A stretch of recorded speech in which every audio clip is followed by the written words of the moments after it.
Assalamualaikum warahmatullahi wabarakatuh. Alhamdulillahirabbil alamin. Asyhadu an la ilaha illallah wa asyhadu anna Muhammadar Rasulullah sallallahu alaihi wasallam wa ala alihi wa ashabihi. Amma ba'du. Pemirsa, kalau kita perhatikan dalam Al-Qur'an surat Al-Mu'minun ayat 1 sampai 11, di situ dijelaskan ada 7 kriteria orang beriman. Diawali dengan qad aflahal mu'minun, sungguh berbahagia orang beriman. Ayat-ayat selanjutnya menjelaskan tentang kriteria orang beriman. Kriteria orang beriman yang pertama adalah alladzina hum fi sholatihim khosyi'un. Orang beriman mereka orang-orang yang khusyuk dalam sholatnya. Mari kita perhatikan diri kita, apakah sholat kita sudah khusyuk? Memangnya kalau tidak khusyuk, kenapa? Kita mempertanyakan diri kita, layakkah kita disebut orang beriman kalau sholat kita belum khusyuk? Maka mari kita berusaha untuk sholat sekhusyuk mungkin. Beberapa usaha agar sholat kita bisa khusyuk, kita mulai dari persiapan sholat kita. Sebelum sholat kita mulai, hal-hal yang sekiranya akan mengganggu kekhusyuan sholat kita singkirkan. Misalnya apa? Kalau sekiranya dalam sholat itu handphone akan mengganggu kekhusyuan kita, mungkin perlu dimatikan dulu handphone. Jangan sampai sementara kita sedang sholat, tahu-tahu ada calling, panggilan dari handphone kita. Salah satu usaha untuk agar sholat kita khusyuk, hal-hal yang bisa mengganggu kekhusyuan kita singkirkan dulu.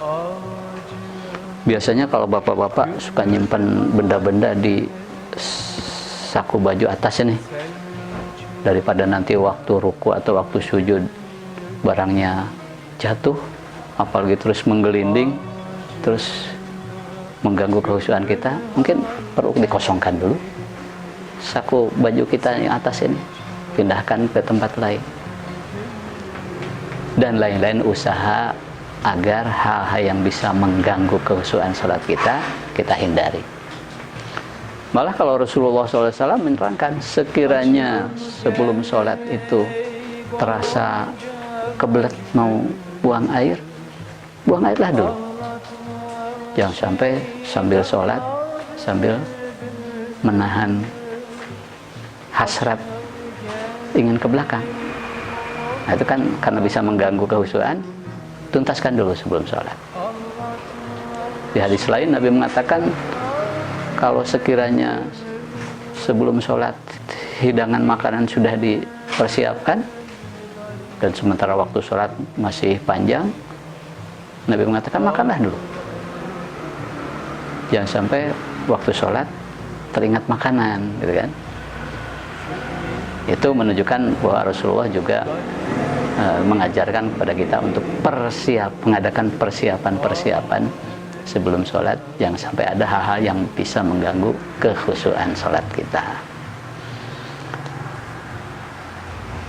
Agar kita bisa khusyuk selama sholat, salah satu usahanya adalah apa yang kita baca selama sholat itu mestinya sambil diucapkan, sambil disertai dengan hati,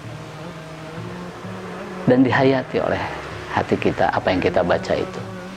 Berarti bacaan-bacaan sholat kita harus tahu artinya, supaya kita bisa menghayati lebih dalam apa yang kita baca itu. Misalnya kalau kita perhatikan, di dalam hadis dikatakan, ketika kita membaca Al-Fatihah, kita membaca Al-Fatihah saja, kalau itu bisa kita hayati, kita tahu artinya, kita bisa menghayati ayat demi ayat yang kita baca. Mudah-mudahan bisa menambah kekhusyuan sholat kita. Bayangkan, Rasulullah SAW menyabdakan, ketika kita membaca Alhamdulillahirabbil alamin, ketika kita membaca Al-Fatihah, kita baca Alhamdulillahirabbil alamin. Segala puji bagi Allah, Tuhan seluruh sekalian alam. Nabi mengatakan, ketika itu Allah menjawab. Allah menjawab, hamadani abdi, kata Allah. Lihatlah, hambaku memuji padaku. Berarti kita sedang berdialog, sedang berkomunikasi dengan Allah. Kalau kita tahu artinya, kita bisa menghayati seperti itu. Ketika kita baca Ar-Rahmanir-Rahim, Allah itu yang maha pemurah, yang maha pengasih. Allah mengatakan, Athna alayya abdi, hambaku sedang menyanjung padaku. Ketika kita membaca Maliki Yaumiddin, Allah mengatakan, Majjadani abdi, hambaku sedang mengagungkan padaku. Jadi ayat demi ayat kita baca sambil kita merenungkan artinya, sambil kita hayati artinya. Ketika kita membaca Iyyaka na'budu wa iyyaka nasta'in, hanya kepadamu ya Allah kami menyembah, dan hanya kepadamu kami mohon pertolongan atau berdoa. Allah menjawab, fahadhil ayat baini wa baina abdi wali abdi masa'ala. Allah mengatakan, nah, ayat ini 50-50 nih, antara aku dengan hambaku, kata Allah. Kita menyembah kepada Allah, iyyaka na'budu, iyyaka nasta'in, berarti pertolongan Allah akan berikan kepada kita. Ketika kita membaca ihdinas siratal mustaqim, siratal ladzina an'amta 'alaihim ghairil maghdubi 'alaihim waladdallin, itu kan doa. Allah mengatakan, fahaulai li abdi wa li abdi ma sa'ala. Oh, itu semua untuk hambaku itu.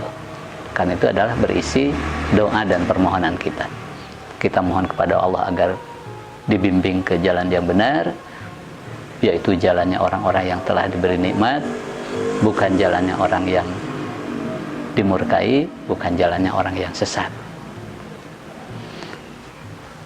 Itulah salah satu usaha bagaimana agar selama sholat kita bisa khusyuk.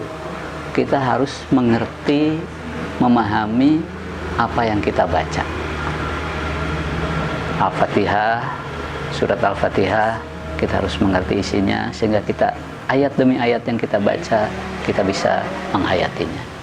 Demikian juga bacaan-bacaan, gerakan-gerakan yang lain. Ketika kita ruku, kita baca Subhana Rabbiyal Azim. Nah, demikian salah satu usaha agar sholat kita khusyuk, yaitu agar kita memahami arti dari setiap bacaan yang kita baca dalam sholat, sehingga kita bisa menghayati bacaan yang kita baca. Demikian juga bacaan-bacaan yang lain, agar kita tahu artinya, sehingga apa yang kita baca kita bisa menyertai dengan hati dan menghayati setiap bacaan yang kita baca. Mudah-mudahan kita bisa mencapai derajat sholat kita, sholat yang khusyuk. Wassalamualaikum warahmatullahi wabarakatuh.